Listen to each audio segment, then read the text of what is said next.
امام التابعین حضرت سیدنا سعید بن مسیب رحمہ اللہ ارشاد فرماتے ہیں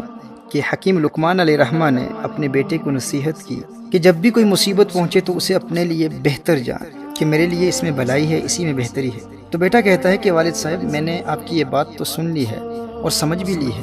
لیکن اس پر ابھی میرا یقین پختہ نہیں ہوا،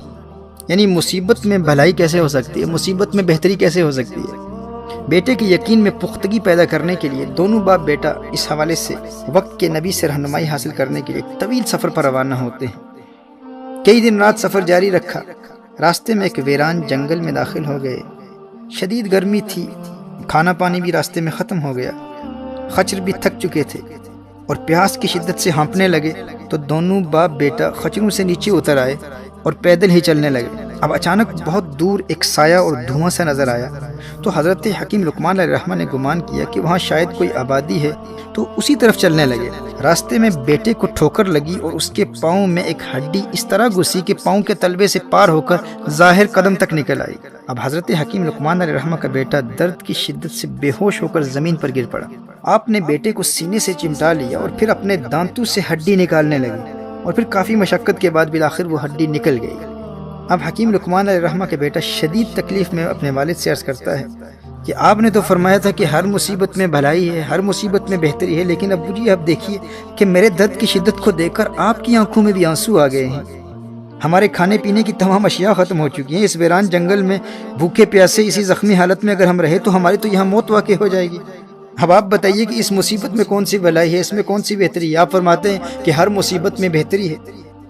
حضرت حکیم لقمان علیہ الرحمہ نے ارشاد فرمایا، بیٹے اس مصیبت میں بھی تمہارے لیے کوئی بہتری ہے۔ ہو سکتا ہے کہ اس چھوٹی مصیبت میں تجھے مبتلا کر کے تجھ سے کوئی بڑی مصیبت دور کر دی گئی ہو۔ محترم احبہ، ابھی آپس میں باتیں ہی کر رہے تھے کہ حضرت حکیم لقمان علیہ الرحمہ نے نظر اٹھائی اور وہاں دور جو دھواں نظر آ رہا تھا وہ غائب ہو چکا تھا، اور دور گھوڑے پر سوار سفید لباس زیب تن کیے ایک شخص نظر آیا جو بڑی تیزی سے ان کی طرف آ رہا تھا، اور جب وہ بالکل قریب آیا تو نظروں سے اوجھل ہو گیا، اچانک غائب ہو گیا۔ اور پھر ایک آواز آئی کہ میں جبرائیل ہوں اور مجھے صرف انبیاء علیہم السلام اور مقرب فرشتے ہی دیکھ سکتے ہیں۔ مجھے اللہ جل وعلا نے حکم فرمایا تھا کہ میں فلاں شہر اور اس کے آس پاس کے لوگوں کو زمین میں دھنسا دوں۔ مجھے خبر دی گئی تھی کہ تم باپ بیٹا اسی شہر کی طرف آ رہے ہو۔ اللہ جل وعلا نے تمہیں اس شہر میں داخل ہونے سے روکنے کے لیے آپ کے بیٹے کو آزمائش میں مبتلا کیا اور اس کے پاؤں میں ہڈی چبھ گئی، اور اس چھوٹی مصیبت کے ذریعے اس شہر والوں کے ساتھ ہلاک ہونے کی بڑی مصیبت سے اللہ جل وعلا نے تمہیں بچا لیا ہے۔ اللہ اکبر۔ محترم احبہ، پھر حضرت جبریل امین علیہ السلام نے اپنا نورانی ہاتھ اس لڑکے کے پاؤں اور برتنوں پر پھیرا، پاؤں بالکل ٹھیک ہو گیا اور برتن پانی اور کھانے سے بھر گئے، اور پھر دونوں باپ بیٹے کو سواریوں کے ساتھ اٹھایا اور چند ہی لمحوں میں واپس ان کے گھر پہنچا دیا۔ میرے دوستو یاد رکھنا، جب بھی کسی مصیبت میں مبتلا ہوں تو ہمارا رویہ یہ ہونا چاہیے کہ یہ مصیبت کسی بڑی مصیبت کو ٹالنے کے لیے آئی ہے، اور اس مصیبت میں ہمارے لیے کوئی بہتری ہے، کیونکہ کچھ مصیبتیں آتی اسی لیے ہیں کہ ہمیں کسی بڑی مصیبت سے بچائیں۔ Remember, some hardships in life, some calamities, some afflictions are only inflicted upon us to avert greater afflictions, to save us and protect us from a greater calamity. وہ مصیبت دراصل چھوٹی مصیبت ہوتی ہے، لیکن جس بڑی مصیبت کو دور کرنے کے لیے آتی ہے، اب چونکہ وہ بڑی مصیبت ہمیں نظر نہیں آتی، اس لیے ہم اس چھوٹی مصیبت کو بڑی مصیبت سمجھتے ہیں، اور پھر ہم گلے شکوے کرنا شروع کر دیتے ہیں کہ بھائی یہ تکلیف کیوں آئی، یہ پریشانی کیوں آئی، یہ مصیبتیں میرے لیے کیوں ہیں، یہ تکلیفیں میرے لیے کیوں ہیں، آخر میں نے کون سا گناہ کیا ہے۔ محترم احبہ، اگر ہم صبر کرتے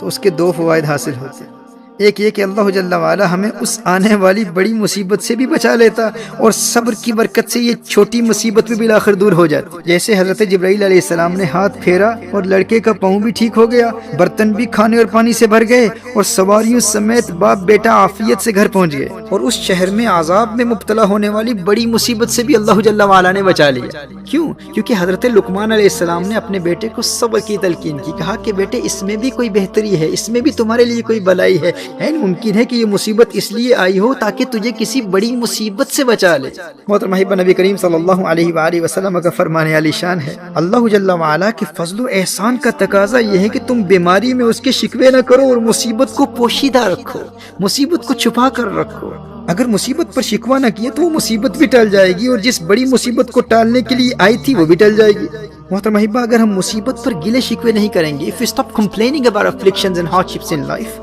اس کا فائدہ کیا ہوگا؟ وہ مصیبت بھی ٹل جائے گی، اور جس بڑی مصیبت کو ٹالنے کے لیے آئی تھی وہ بڑی مصیبت بھی ٹل جائے گی۔ ایک روایت میں آتا ہے کہ اللہ جل وعلا انسان کو ایک چھوٹی تکلیف دیتا ہے، لیکن بندہ جب اس چھوٹی تکلیف پر شکوہ کرتا ہے تو اللہ جل وعلا اس شکوے کی وجہ سے اس بندے کو بڑی تکلیف میں مبتلا کر دیتا ہے۔ یعنی پہلے وہ تکلیف چھوٹی تھی، لیکن اس نے شکوہ کیا، اس نے گلہ کیا، تو اللہ جل وعلا نے اس شکوے اور گلے کی وجہ سے ایک بڑی مصیبت میں مبتلا کر دیا۔